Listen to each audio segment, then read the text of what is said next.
Hello everybody, welcome to the colours of knowledge. मैं चेतन गुप्ता आप सभी का हार्दिक स्वागत करता हूं।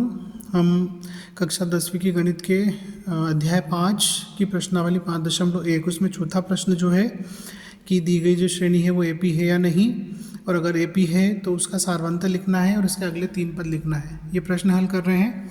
तो इसमें प्रश्न क्रमांक 11 आज हम हल करेंगे। देखिए, प्रश्न क्रमांक 11 में दिया है ए स्क्वायर, ए पावर 3, ए पावर 4 और इसी प्रकार से आगे। तो देखिए ये क्या है, ये एक समांतर श्रेणी है या नहीं ये बताना है। तो हम पहले मान लेते हैं कि माना दी गई श्रेणी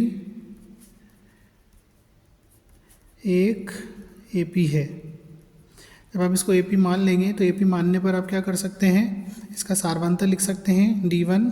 तो ए स्क्वायर माइनस ए आएगा, यहाँ पर ए आप कॉमन निकालेंगे तो ए माइनस 1 अंदर बचेगा, ये d1 आ रहा है। ऐसे ही d2 लिखेंगे तो d2 जो है वो आपका a3 माइनस a2 होता है, मतलब a power 3 minus A square होगा।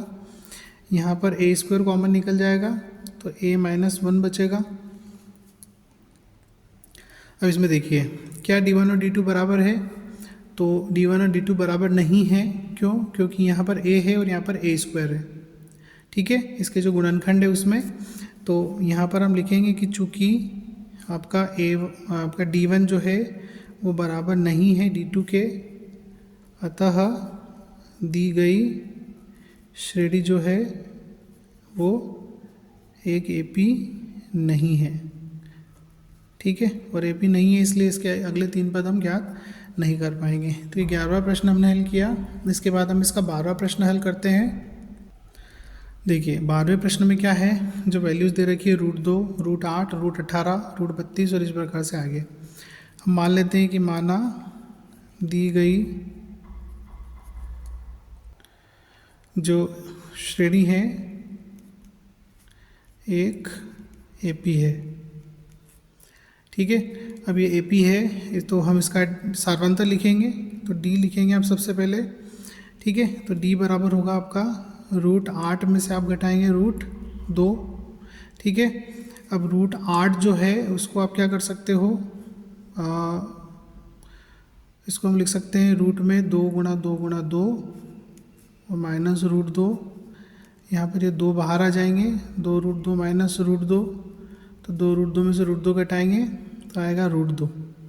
तो ये आपका जो d1 है वो आ गया √2।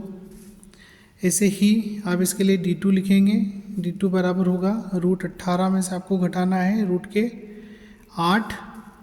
यहाँ पर भी हम वैसे ही करेंगे, √18 को हम लिख सकते हैं 2 गुणा 3 और गुणा 3। ठीक है, 3 3 9 9 दूनी 18, और इसको हम लिख सकते हैं 2 गुणा 2 गुणा 2। ठीक, तो यहाँ पर 3 बाहर आ जाएगा √2 माइनस यहाँ पर 2 आ जाएगा √2, तो 3 √2 में से 2 √2 घटाएंगे तो क्या आ जाएगा, √2 आ जाएगा।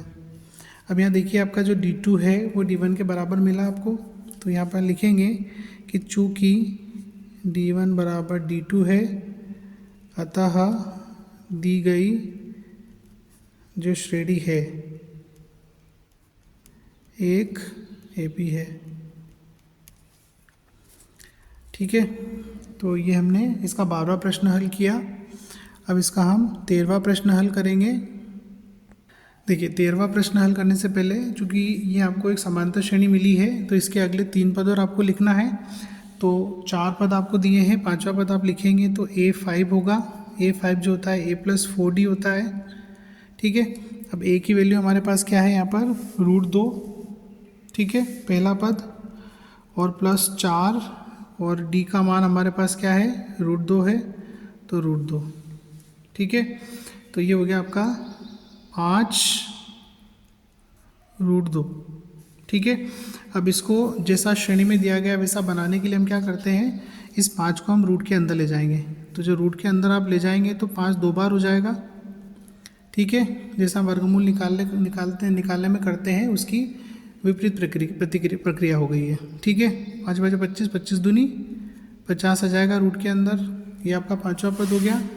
और उसके बाद आप छठा पद लिखेंगे तो a6 होगा आपका a + 5d, मतलब √2 प्लस 5 और डी का मान भी √2। यहाँ पर ये हो गया 6 √2। ठीक है, 6 को अंदर ले जाओगे आप तो 2 गुणा 6 हो जाएगा। इसके लिए 6 6 36, 36 दूनी क्या हो जाएगा 72 हो जाएगा।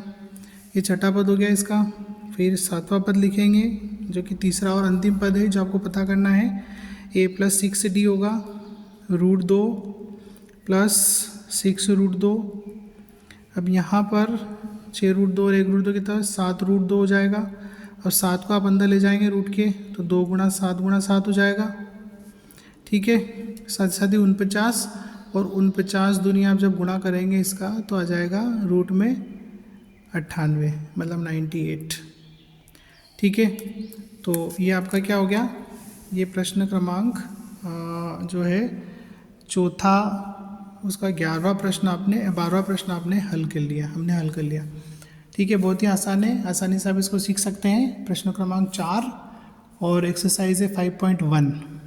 ठीक, अब इसके जो बचे हुए प्रश्न हैं वो हम अगले वीडियो में डिस्कस करेंगे। Thanks for watching. वीडियो को लाइक करें, चैनल को सब्सक्राइब करें, मुझे सपोर्ट करें। Thank you.